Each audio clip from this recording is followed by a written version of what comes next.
speaker today is Dr. Kim Peters, who serves as the Avian and Bat Biologist at Orsted. Orsted is a clean energy company specializing in onshore and offshore wind. Kim is therefore working at the intersection and tension between transitioning to low carbon energy and the potential damage to bird and bat populations posed by wind farms. The goal of Kim's work is to have the best of both worlds, clean energy that doesn't come at a cost to wildlife. So welcome, Kim. This is going to be Kim's second time doing the lunchtime seminar. The last one we believe was 14 years ago. So a lot has changed since then. Welcome, Kim.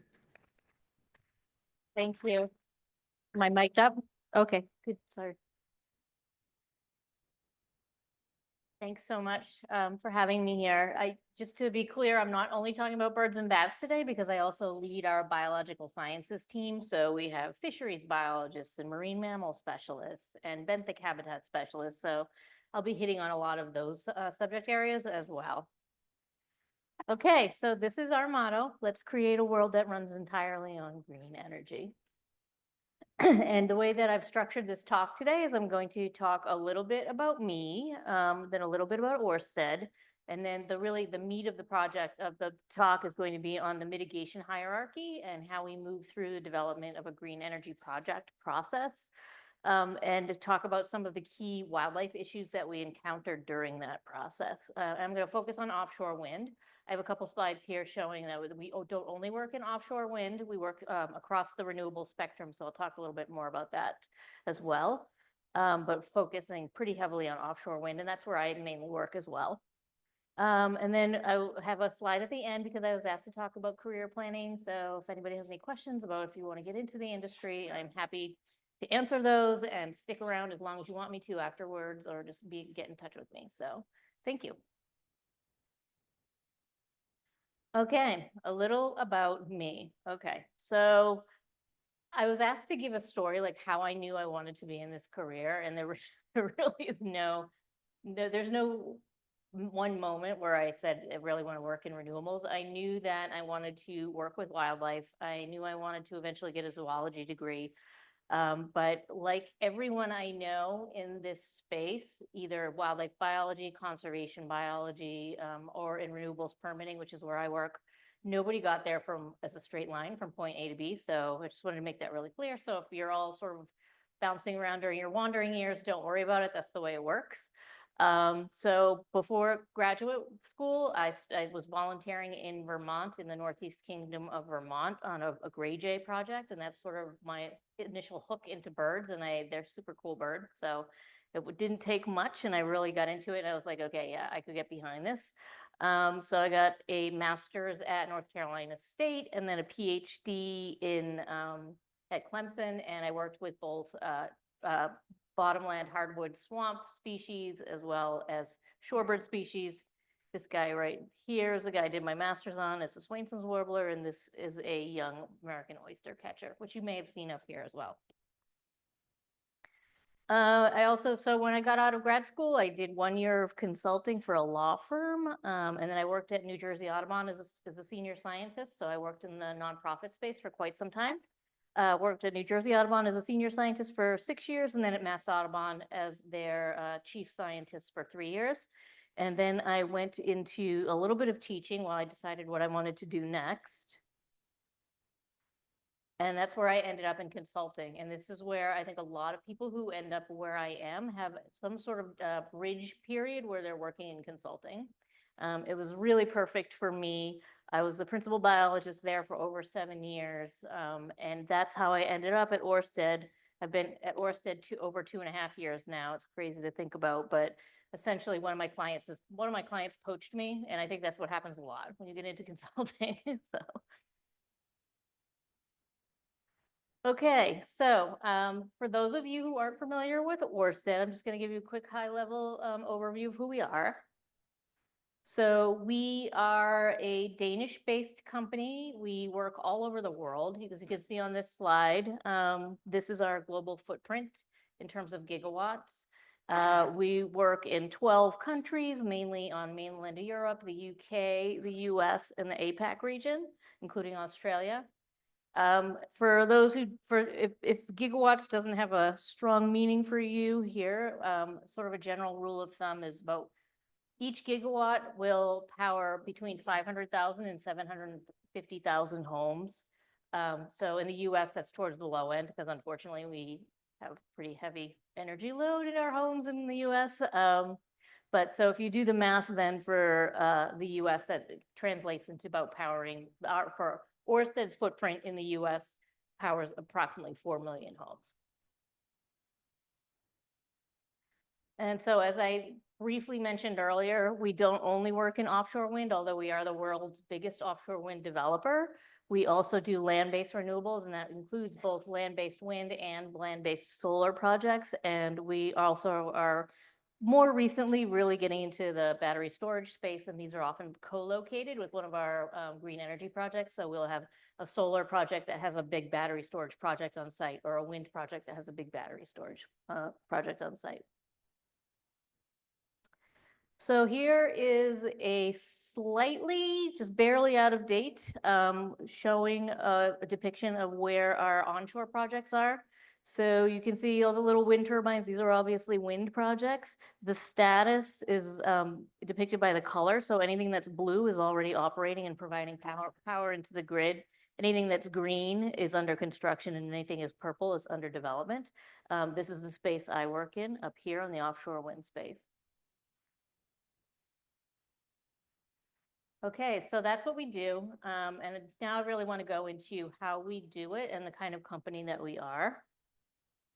So we are the world's most sustainable developer, and we have been ranked that by Corporate Knights for several years now, which means they are a company based in Canada, and they specialize in researching companies for to do sustainable investing. So we always come out as the most sustainable energy company in the world. And this year we were also in the top 10 most sustainable companies in the world across all sectors. So it's really exciting. We're also named one of the top 10 companies leading sustainability and conservation efforts in Texas by Texas by Nature. That was in 2023.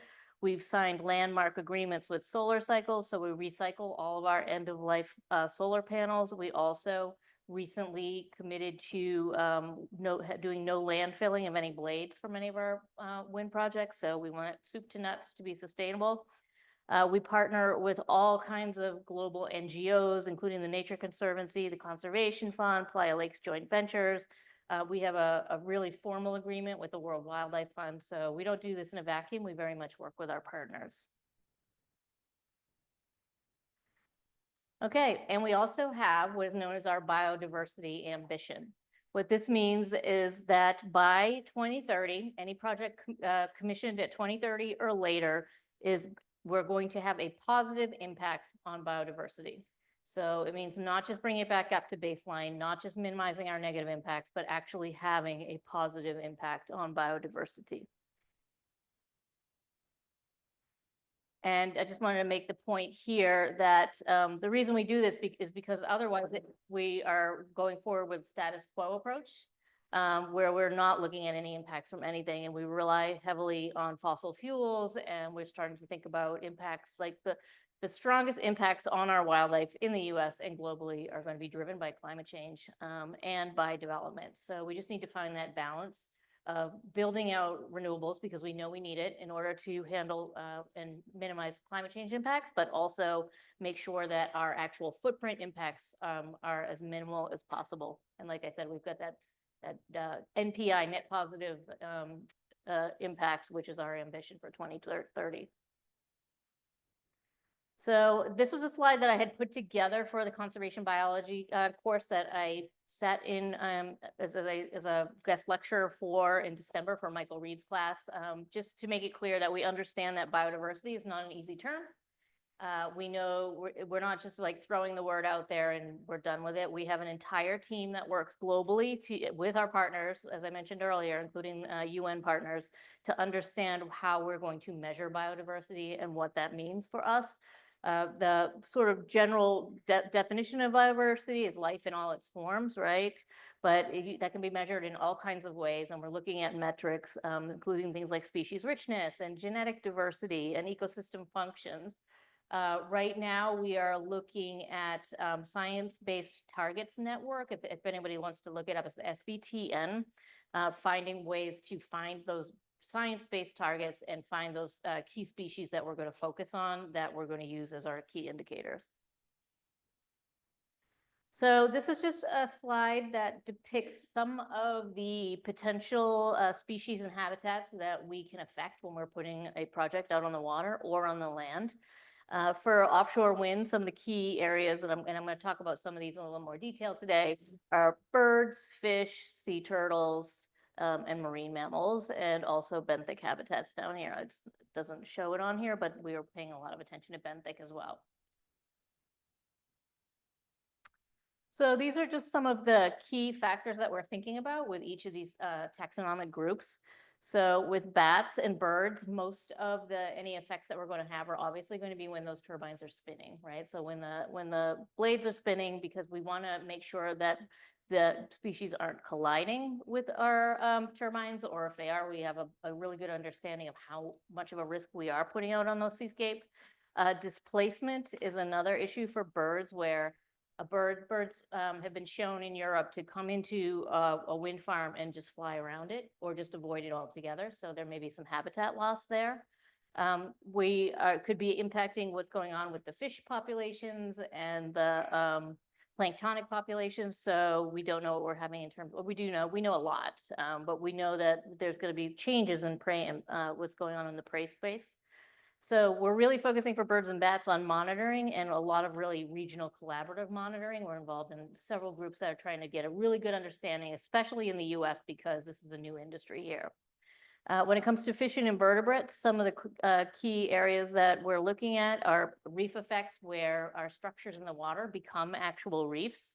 A potential impacts from noise and EMFs, that's electromagnetic fields, so our cabling, and any kind of impacts to the habitats and scouring. So whenever you put a turbine in the water, you have to put like scouring protection around it. So it's not just the pole, but there's scouring protection around it as well. Again, we are looking at a lot of collaborative monitoring efforts, and we're involved in many of them. We have so much research, and we're working with so many universities in this space, especially. And we're looking at nature-inclusive design solutions, which I'll talk about in a little more detail later as well. When it comes to marine mammals and sea turtles, I'm sure you've seen the news. The key issues are going to be around noise and vessel collision. These are the two main risks to whales, regardless of what we're doing on the water. So noise, I'll talk again in a little more detail on a later slide, but it happens during 2 stages of development. Once the turbines are in the water and running, noise becomes sort of a non-issue. And there's also, because we're putting more vessels on the water, whenever there's more vessels on the water, there may be a higher risk of collision, although we are doing everything to minimize and actually avoid that altogether. So I'll talk about that. And then some of these things we're looking at are construction windows, exclusion methods, monitoring technology, and again, really collaborative, up and down the coast kinds of collaborative research projects. Okay, so this is sort of what is going to drive the rest of this talk, and it's about the mitigation hierarchy. So I just want to make it clear what this is. The mitigation hierarchy was developed in Europe and really clearly defined in Europe, and now it's pretty much the standard of the best way to go about developing anything, either on the landscape or the seascape. So what this does is it provides like a stepwise approach to minimizing any impacts on wildlife, and then potentially having positive impacts on them. So first, we put most of our effort here into avoiding impacts. So these are things like siting decisions. There are things like design. It's very closely tied to reducing and minimizing impacts. So these are things that we can do while we're in construction, for instance, to keep animals away from where they might be impact areas. We also restore any habitats that we do impact as we're putting these structures down. So anywhere where we put cabling, we're going to restore any kind of wetlands, for instance. And then here's where we need to offset and mitigate. And so these 2 steps here are really bringing back to baseline. So you restore any areas you impacted, and then you offset and mitigate. So For instance, if you know that you're going to impact 3 birds of a particular species, you might do a conservation project for that species off-site that is proven to show that this will grow 3 birds or save 3 birds, for instance. And then we go one step further.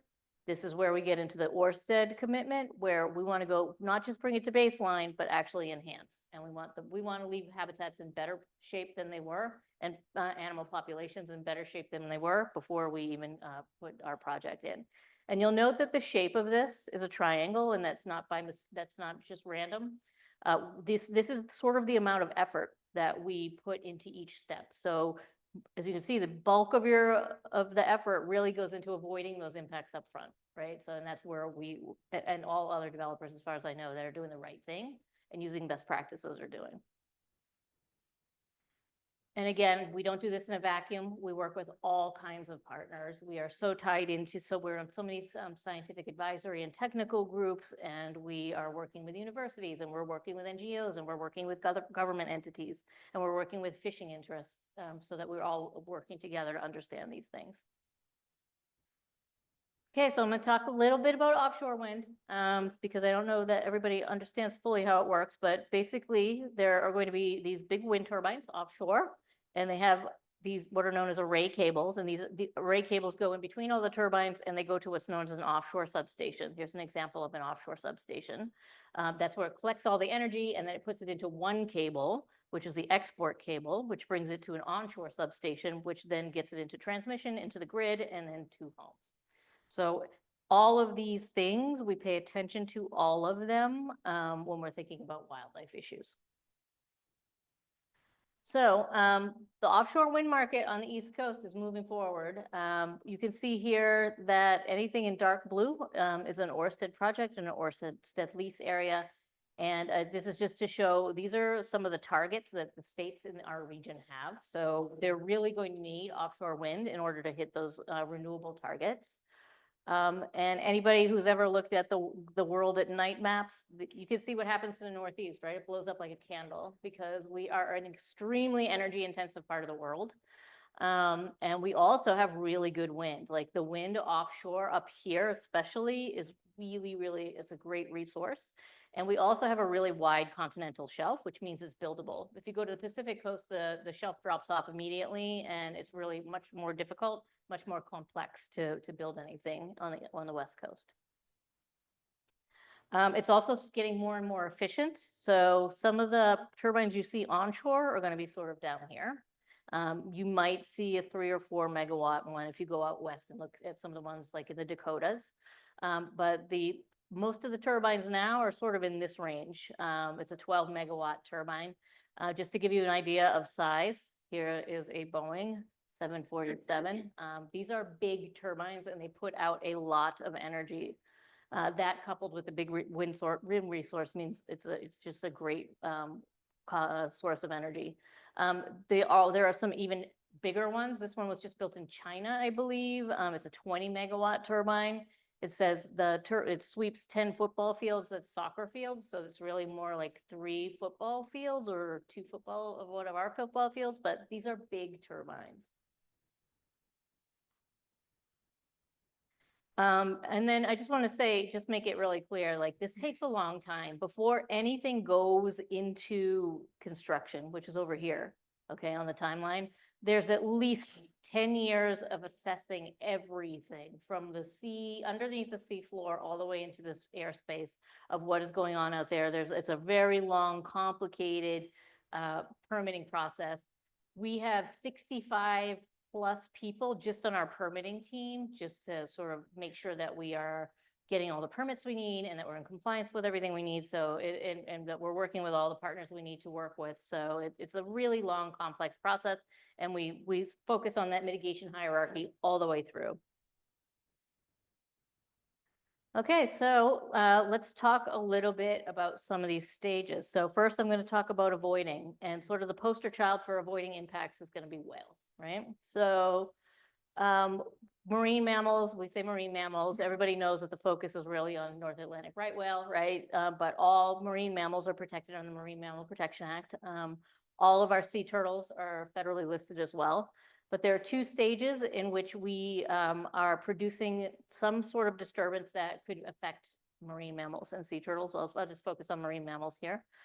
One of them is during what's known as our HRG surveys. These are high resolution geophysical surveys where we are trying to understand what is underneath the sea bottom, because you really have to have a solid understanding before you start putting things on the ground.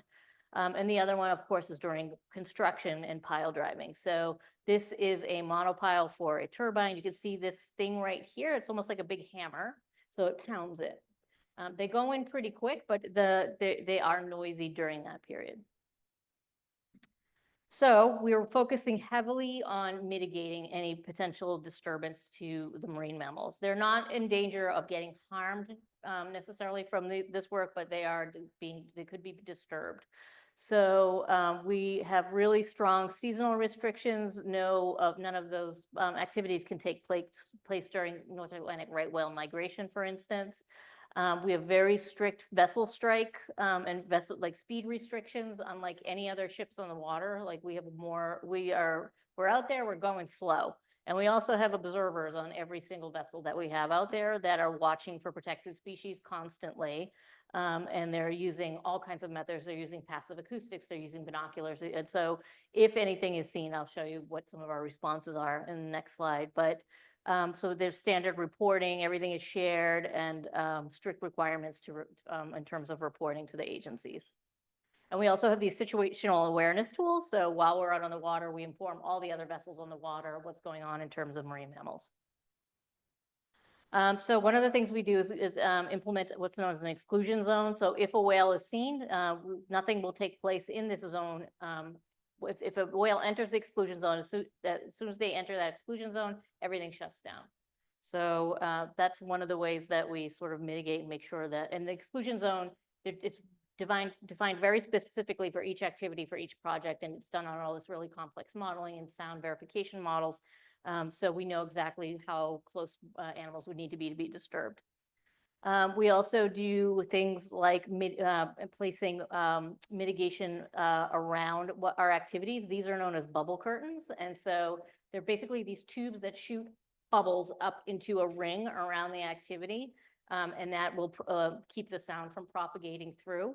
At Orsted, we always use, as far as I know, a double bubble system. So you can see there's 2 rings of bubbles. And while we're doing this, we're constantly doing sound field verification. So we have passive acoustic recorders set up in arrays all around our activity so that we can verify that what we modeled, where the noise would go, is what's happening in terms of where the noise will go. Again, we have these PSOs, or protected species observers, on site at all times, and these are very highly trained folks. And then, of course, really strict reporting. And I also wanted to say, so if you think about right now, we're just talking about marine mammals, but there's a lot of windows where we can't do things. So I just wanted to just drive home how complex this can be. Like everything here that's red are like we can't work in those areas during that time. And this is just a handful of examples. But as you can see, the windows in which we can do things get very narrow very quickly. Okay, so now, so we talked about avoiding and reducing with marine mammals. Now I'm going to talk about restoration, and I'm going to focus on fish and benthic. So these are examples of foundations from our South Fork Wind project, which right now is operating off the coast of Rhode Island and putting energy into Long Island. It's only 12 turbines. It's the first utility scale project in the US, but it is on the small side. There are 12 turbines. But we've been monitoring it very closely what happens there, and we're starting to see invertebrates come in really quickly and colonize these structures, and right behind them are the fish species. So this is just one example. These are what are known as mats, where we put these mats over anywhere where there's cabling, where we think the substrate might shift. We try to protect that to keep the cables buried as deep as we need them to be. But you can see that these are starting to get colonized as well. We're looking at ways to make that colonization even more effective and efficient. But what we have found is that, okay, first on, when it comes to boulders, when we're building, we do have to move boulders, and we've been monitoring any boulders that we moved, and they have similar colonization to boulders that were not moved. So we have a real controlled experimental design there. That invertebrates are using all surfaces. Taxa or presence and abundance are pretty similar on our structures as natural structures. And we are looking at the use of the novel surfaces, and they're rapidly colonizing them. There is still some bare space on the cable mattresses, so we're looking at ways to maybe improve that. So I can talk about that when we get to sort of our net positive stuff. Okay, now we get to talk about birds. Like, this is like my comfort zone, right? So we're getting into offsets. So once you've done everything you can to avoid and minimize, then you've restored any areas that you may have disturbed in putting your structures in. Then you have to offset and mitigate. And it's usually very species specific. It's usually species that have pretty strict restrictions. Like, so here in the US, it would be endangered species. The example I'm going to give is from the UK, but it's a species of concern there. And it's a black-legged kittiwakes. That's these guys here. I know they just look like gulls, but they're an important gull. So this is black-legged kittiwake. Their status is they've been declining. So here's like my conservation biology slide. For all those of you who go to any conservation biology conferences, there's always a slide that looks like this, right? So populations are down 40% probably plus since the 70s, very steep negative trends. It was uplisted to vulnerable by the IUCN in 2017. And the main drivers of those reductions seem to be food abundance, fisheries impacts like depletion of stock, reduction in discards and longline bycatch, also oil spills and oil pollution, avian flu, and climate change. But there's also some science out there indicating that nest sites may be a limiting factor in the UK at some of these breeding colonies. So we know that they use artificial nest sites. That's been shown onshore. So what we are doing for our Hornsey 2 project, this is one of our projects in the UK, is we have developed these. You can see how big it is, by the way. Like, that's a big ship. So we have developed these artificial nest structures, or ANSs. And I have to, it's so funny, I'm going to show you some drone footage, but I have to credit the drone. So Red 7 took these, FYI. So this should give you sort of a sense of the size. So much effort and time and money went into working with partners, designing, building, and then installing these structures. It was a really big effort, and we have 4 of them in for this project. Again, I call it the Hornsey 2 project. And you could saw the other ship that sort of came in on the right side. You can really get a sense of the size of these. Each structure can house 504 nests. So I just want to make sure I get my numbers right. So there's so that with all 4 structures, there's over 1,500 total spaces. Our population modeling indicates that all we need is between 4 and 450 pairs to produce 73 birds per year, which is what our aim is. And it's the result of, like I said, an intensive collaborative research, design, and implementation process. This is just to show what's going on inside of those structures, because we're working with a lot of research partners, and of course, the universities are super interested in getting into these things. So this is one of our consultants. You can see her inside. Each one of these windows has a little nest shelf on the outside. And they also open up. So this slides up, and I can show you that. But here's what it looks like from the outside. So you can put a nest can fit on each of these shelves, but you can get to them from inside. And I'm sorry about the noise on this one, but this was in the yard when it was being built. But just to show how scientists can get access to those nests, you just slide that up, and you can pull chicks, and you can take blood, or you can ban them, and you can take all kinds of morphometrics. So it's pretty cool.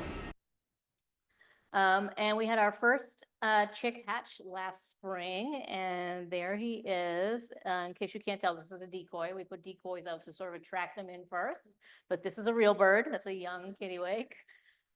So we were super excited, and I don't know what the final number was for the number of birds that we actually produced last year, but we're, we were told if you build them, they will come. And so we're excited to see what happens this year. Okay, so now we're going to get into the enhancement space. This is where we've already brought it up to where we think we need to be in terms of our effects. Now we want to go one step further because this is our internal voluntary commitment because we care. So how do we bring it up to the net positive territory? And I have several examples here. This is sort of a slide that shows several different examples of several different projects that we have going on around the world. First of all, as some of our Taiwanese projects, we are developing non-invasive methodologies for collecting surplus coral. And so we're collecting them. Okay, let me make sure I get this. Collecting coral spawn that washes up on the shoreline of the Penghu Islands. We cultivate them in the laboratory, transfer viable corals to customized metal frames, and then hang them off the side of our turbine foundations. So the idea is that the intention is that they will grow and settle there on our structures, and so we become a reef faster than if we just sort of let nature take its course. We're also working, I think these are some of our projects in the Netherlands. These are actually artificial reefs that were 3D printed. I have another picture, you can look it up online. I put the links here. This is going to be public, but we had shiploads of these things that we created them with 3D printers, and we dropped them down, and we're using them mainly to enhance cod habitat because cod is one of those species that's really not doing well anywhere in its range.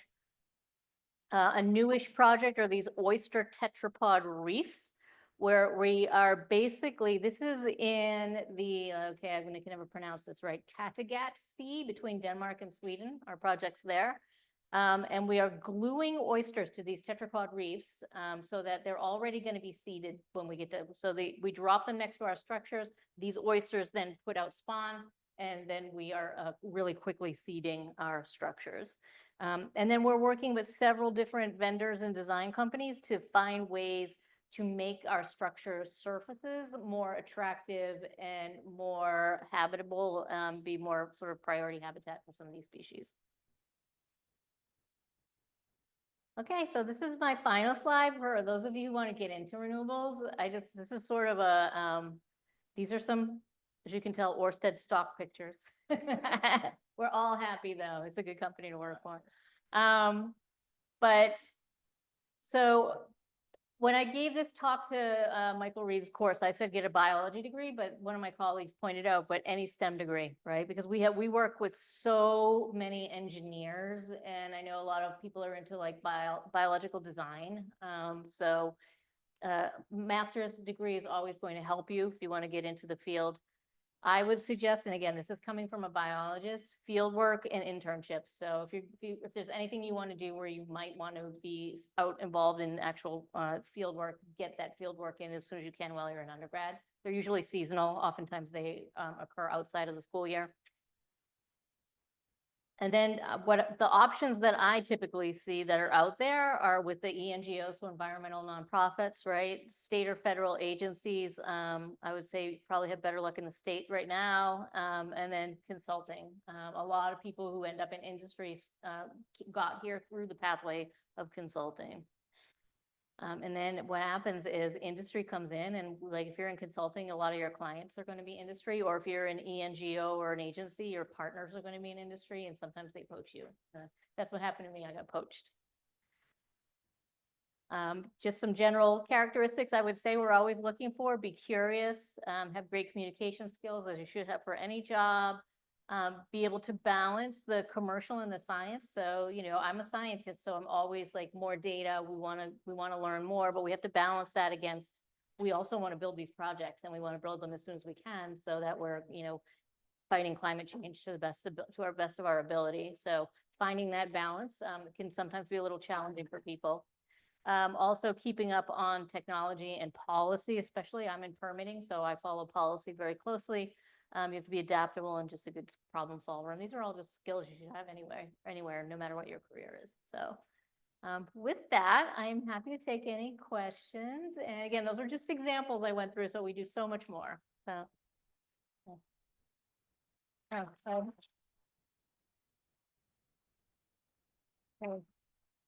Thank you, Kim. Does anyone have any questions? And I'll bring the microphone.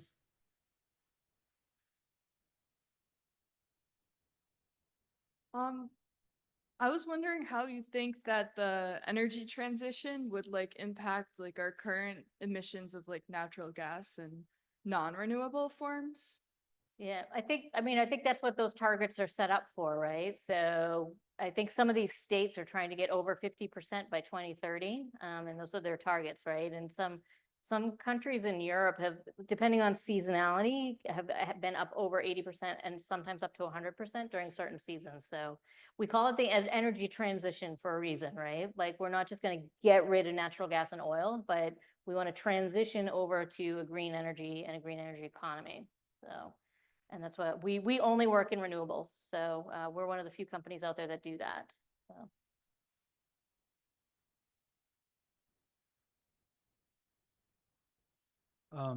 As a company, right, as a profit-based company, what motivates you guys to like invest in these nature inclusive projects?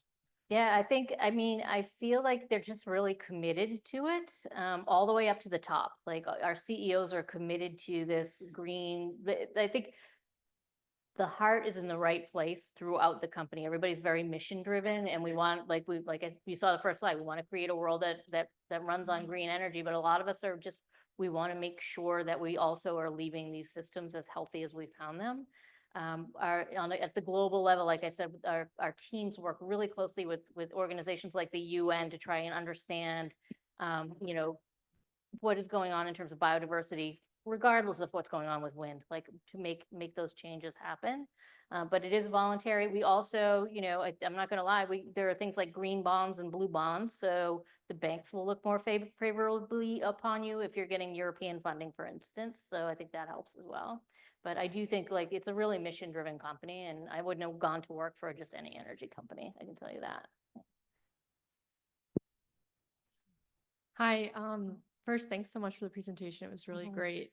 I was curious how you thought communication of this information has been going, and what's your experience been like? Obviously, like, we know in coastal communities in the Northeast, like, there's a lot of negative feelings towards offshore wind, and how have you dealt with that? Yeah, it's a challenge, and we have an entire group that's just dedicated to responding to whale disinformation, for instance, and there's a lot of disinformation out there. So the main tool we use is to work with our academic and NGO partners as a solid, scientifically based third party who is going to be giving that information. If we come out and say, well, that's not true, they're going to say, well, of course you're going to say that, right? So the idea is to work with the scientists to help with that messaging, so that, that the right messages are getting out there. I'm not going to say it's not a challenge, it's a challenge. And a lot of some of it's misinformation, but a lot of it is disinformation, which means that it's directed and it's coming from a place where they're trying to shut down offshore wind. So it's either politically driven or, coming from an oil company or something. So oftentimes if you dig back, that's where you find where it's coming from.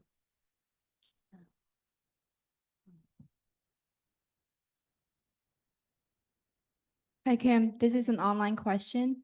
What are the greatest challenges you see to the progress of wind development? What skills do you look with hiring biologists? So the skills, these are the skills here. So be curious, be open-minded, be constantly learning, be interested in the field, be mission-driven, be passionate about renewables, right? Those are the keep up to date on the science. I'm sorry, what was the first half of the question? What do I think the biggest challenges are?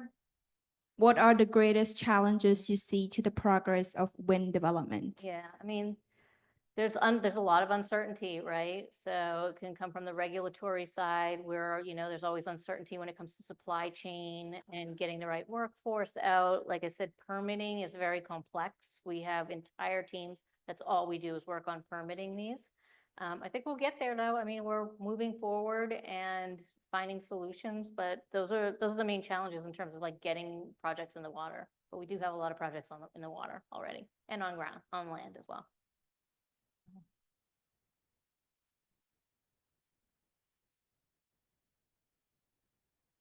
How often do these turbines have to be deconstructed or rebuilt, and how does that impact the reef restoration projects? So that's a really good question. So most projects have a lifespan of 30 to 35 years. Sometimes we keep the foundation in and put a new wind turbine structure over it. So I just forgot the term for it, but it's basically using the same foundation, making sure everything's structurally sound, putting a new turbine on. We have every project that gets put in the water and on the ground for that matter has to have a decommissioning plan. So we have very specific plan for when we do take the project down. What are we going to do? We're going to leave the structures down there. We're going to cut them off to some certain point, right?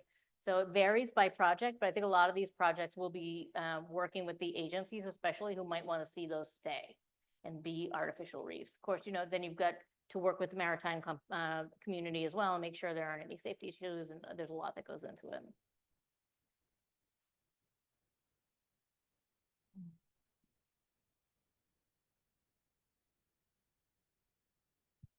I was curious if, like, as a biologist, you find your work like more fulfilling working for an energy company than just like doing biological research on its own. It's a good question. I love research. Like research gets me fired up, right? And that's why I went to grad. I would have stayed in grad school forever if I could. But then you get to the point where every research project you do, you come out like, oh, well, now we have 10 more questions, right? And like, but what are we doing? And it feels really good to be actually implementing stuff, like right, doing stuff, right? And so I mean, there's pros and cons to both. I mean, like I said, I love research and I love working with our partners. So I consider myself at this point research adjacent. So we're working with, academics that we're doing the research, but so I get to watch the research, but don't get to do it. But I like going out. I've gone out to our South Fork project that went off of Rhode Island, and it's just, I mean, it's amazing to see. One of those turbine rotations at South Fork Wind, just one rotation of the blades powers the house for 24 hours. So you're just watching them just spin and you're just like, that's so cool, right? Like,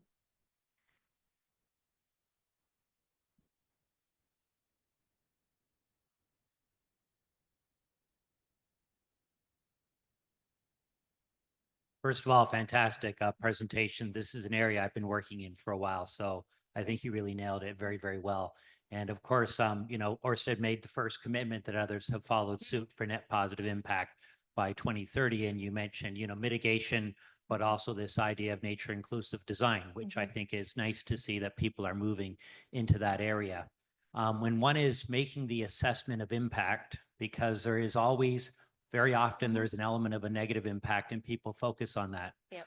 I was wondering how, when you're describing things, and how do we in general as a community consider the impact of doing nothing, i.e. of not addressing climate change and all of those effects, because I think that's often missing from the conversation. So how do we talk about that aspect of it? Yeah, I mean, as a bird and bat biologist, I get asked this all the time, right? And I just say, look, go back and look at the National Audubon report from 2 years ago. The biggest risk to any species out there right now is climate change, period, right? And so it's a hard subject to talk about, though. I think it's a really hard one for people to get their heads around. I always try to say, like, status quo is a choice as well. Like just to not put a project out there because you think that there's some bird that might fly through and it is at risk of collision. The risk if we do nothing, there's risks to that too, right? Mountaintop removal will keep happening, and lots of extraction will keep happening, and we in the Northeast will be pulling our energy in from elsewhere, right? So, yeah, it's on wildlife, but it's also like things like national security, right? So, which is why we're all should be on the same page with this stuff. But I agree, it's hard. People, I think it was at Syracuse or University of Buffalo or Cornell tried to do a soup to nuts comparison of sticking with fossils versus renewables. And there's just, you have to make a lot of assumptions and they just got reamed. I remember they just got reamed in the literature, but yeah, it's hard. Thank you for bringing it up though.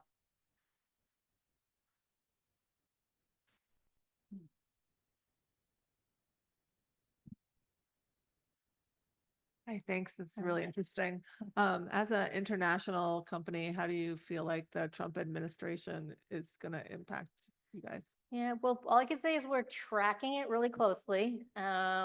the executive order memorandum, however we refer to it, is out, but we're watching it closely to see how then that trickles down into the actual agencies themselves. Right now, as far, we're moving forward with our projects that are already permitted because we don't think that it's going to impact any project that's already got its permits in place. So we're moving forward. We're taking the long view. There's always uncertainties, right? There's been uncertainties all the way through with supply chain and political environment anyway. But yeah, like I said, we're looking for common grounds on both sides of the aisle, things like national security and union jobs. And we have developed this supply chain. We're building ships in Louisiana and building solar panels in Virginia, I believe. So there's just a lot going on that it's not going to stop. It's not going to stop renewables. It's just going to be probably a little more uncertain and maybe a little more challenging for the next few years. We have some online questions. Kim, Philip asks, regarding bird and bat collisions with wind turbines, is there a correlation between frequency and the time of day? For example, are there fewer collisions after dark? Are there any specific mitigation strategies for bird and bat collisions? So anything that we know really about well, not anything, most of what we know about bird and bat collisions comes from onshore because it's a much more established industry and it's much easier to monitor. So, most projects are doing anywhere from 1 to 3 years of monitoring after they're built to see what the collision rates and collision risk are. For birds, it's been generally pretty low. There are a few species that are more susceptible and they're doing things like real-time mitigation for eagles, for instance, where you have really trained biologists or really sophisticated camera systems out there. So if an eagle comes within what they call risk distance of any turbine, it will stop. But it's very specific towards eagles because we know it's only golden eagles really that are not super, but more susceptible to collisions. With bats, a lot of the projects onshore are curtailing during periods where we know that we're more at risk. The thought right now is for offshore is that risk is much lower, period. We are monitoring like crazy. I actually have an additional slide on monitoring. This is from one of our projects. We're monitoring birds using telemetry, bat acoustics, bird acoustics, radar, and both ship-based observers. So we have a lot of monitoring going out there trying to understand what the actual risk is to birds. Radar can monitor what's going on at night, like you asked about day or night risk. And so we're trying to get a better understanding of that. What are the sort of the environmental conditions that might make collision risk higher? But really, we just wanted to know what's out there and what numbers and how they're interacting with the turbines right now. There's been some pilot studies out of Virginia and we did a pilot study at our Block Island project, which is right near Block Island. And no collisions have been recorded yet using camera systems, using radar. So these birds a lot of times are avoiding these turbines. Thanks, Kim. Sure. Bruno asks, before mitigation, which has a greater impact on birds and mammals, the onshore or the offshore wind? And then which is easier to mitigate? Oh, for siting? That's a good question. I mean, siting, where we site projects onshore is typically on private land. So we make those decisions and we make those risk assessments with our conservation partners and decide, what areas might be, have more wildlife things to worry about than others. And so we make those decisions. For offshore, that's all done at the federal level. So every lease area that I showed you went through those of you who are in the policy space, went through a full NEPA review to understand where to build, where it is the least risk is, and looking at habitat density maps of every single taxa that's out there, and then determining where the best areas are to build. I was part of reviewing that process back when I was in NGO world, when I was working at Mass Audubon, and I remember the wind energy areas they first proposed were much bigger than they are now, and they narrow them down and take out all kinds of areas. So that's how it works in terms of avoidance. I think that's what they're talking about for mitigation.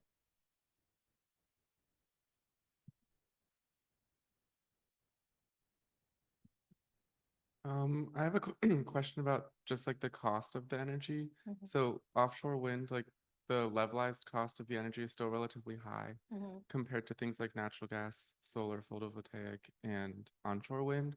So what is Orsted doing to like minimize the impact of price increases for consumers or like lower the Yeah, so levelized that, cost? it's out of my wheelhouse for the most part, but I know what you just stated. For the offshore wind, the prices are set by our contracts with the states, right? So they put out an RFP for power and we get a power purchase agreement and it has to have a set price associated with it. The prices are, the cost is coming down, right? I don't know if you follow my old company, DNV, but every year they put out an annual report that talks about like the look ahead. I forget what it's called, but if you watch, the costs are coming down. At this point, you know, you're right, it's more expensive, but solar and wind onshore are like totally competitive at this point, and Yeah. we assume that offshore wind will get there as well. Thank you. Yeah.